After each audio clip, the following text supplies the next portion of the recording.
Facebook আইডিতে এবং পেজে তারা শুধু একটু ওয়েট করেন, মাত্র 2 মিনিট আমার ভিডিওটা দেখেন। আমি আশা করি আপনার যদি ফলোয়ার বেশি হয় তাহলে মাত্র একদিনের ভিতরে আপনি 60,000 মিনিট ওয়াচ টাইম সহজে পূরণ করে ফেসবুকের কাছ থেকে মনিটাইজেশন নিয়ে আসতে পারবেন এবং চাইলে আপনি হাজার হাজার ডলার ফেসবুকে ভিডিও আপলোড দিয়ে কিন্তু ইনকাম করতে পারবেন। আর আপনার যদি ফেসবুকে ফলোয়ার কম হয়ে থাকে তাহলে আপনি 1 সপ্তাহের ভিতরেই আপনি 60,000 মিনিট ওয়াচ টাইম আপনি পূরণ করতে পারবেন।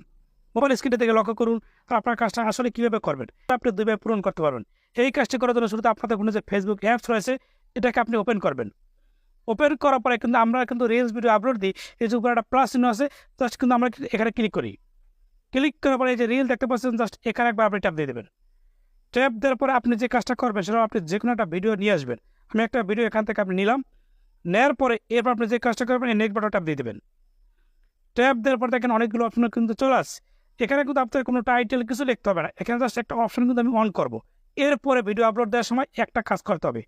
এই যে দেখতে পাচ্ছেন, দেখেন শেয়ার টু ইউর স্টোরি লেখা আছে, শেয়ার টু ইউর স্টোরি, এখানে একবার আপনি ক্লিক করে দেবেন। ক্লিক করার পর দেখেন এই অপশনও দেখেন অফ করা, আপনি জাস্ট অন করে দেবেন। অন করার পর নিচে দেখেন দুটো অপশন চলে আসছে। এখন আপনারা যে কাজটা করবেন, এই যে দেখতে পাচ্ছেন শেয়ার অলওয়েজ লেখা আছে, জাস্ট এটাকে আপনি সিলেক্ট করে নিচে দেখতে পাচ্ছেন সেভ, এই যে সেভ অপশনে জাস্ট একবার আপনি ক্লিক করে দেবেন। আমি এখানে ক্লিক করে দিলাম। এখন আপনাদের যে কাজ একটু ব্যাগের দিয়ে আপনারা যাবেন, একটু ব্যাগের দিয়ে গেলাম, যাওয়ার পর আবার প্লাস চিহ্ন পাবেন, জাস্ট আপনি একবার ট্যাপ দিবেন। ট্যাপ দেওয়ার পর এই যে রিল দেখতে পাচ্ছেন, রিল উপরে একবার ক্লিক করবেন। ক্লিক করে এখন গ্যালারি থেকে আপনি যে কোনো একটা ভিডিও নেবেন। আমি একটা ভিডিও এখান থেকে নিলাম, নেক্সট দেখতে পাচ্ছেন, জাস্ট এখানে একবার ক্লিক করে দেবেন। ক্লিক করার পরে এখন আপনি যে কাজটা করবেন, এখন আপনি ভিডিও টাইটেল লিখবেন। আপনার যে ভিডিও রিলেটেড সে অনুযায়ী একটা টাইটেল আপনি লিখবেন। আমি মনে করে লিখলাম, ঠিক লিখলাম।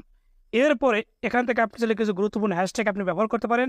এরপরে এই যে দেখতে পাচ্ছেন এতক্ষণ যে অপশনে কাজ করেছে দেখতে পাচ্ছেন শেয়ার টু ইউর স্টোরি লেখা আছে, দেখেন এই অপশনে কিন্তু ছিল অফ, এখন কিন্তু অন হয়ে গেছে।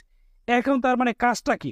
কাজটা হলো আপনি যখন এই যে দেখতে পাচ্ছেন শেয়ার, এই শেয়ার অপশনে যখনই আপনি ক্লিক করবেন তখনই দেখবেন যে এই ভিডিওটা কিন্তু আপনাদের রিল আকারও শেয়ার হয়ে যাবে এবং আপনার যে ফেসবুকের যে স্টোরি আছে এই স্টোরি তো শেয়ার হয়ে যাবে, অর্থাৎ একটা ভিডিও 2 জায়গায় শেয়ার হয়ে যাবে। এখন একটা কথা হলো, আপনি যদি ফেসবুকের স্টোরি হয়েছে সেখানে যদি ভিডিও আপলোড হয়েছে, সেখানে তারা ফেসবুকের স্টোরিতে তারা ভিডিও দেখবে, সেখানে আপনার মিনিট ওয়াচ টাইম পূরণ হবে। এবং আপনি যে রিল ভিডিও আপলোড দিয়েছেন সেখানে যারা দেখবে সেখানে কিন্তু ওয়াচ টাইম পূরণ হবে, অর্থাৎ আপনার দুইভাবে কিন্তু আপনার ভিডিওটা পেলে হবে এবং ওয়াচ টাইম কিন্তু তাড়াতাড়ি পূরণ হবে। আমার কথা না, এটা কিন্তু ফেসবুক স্পষ্ট দেখেন এখানে কিন্তু জানিয়ে দিয়েছে। জাস্ট এই যে শেয়ার অপশন দেখতে পাচ্ছেন, এখানে একবার ক্লিক করে দেবেন, ভিডিও দেখবেন 2 জায়গায় কিন্তু আপলোড হয়ে যাবে।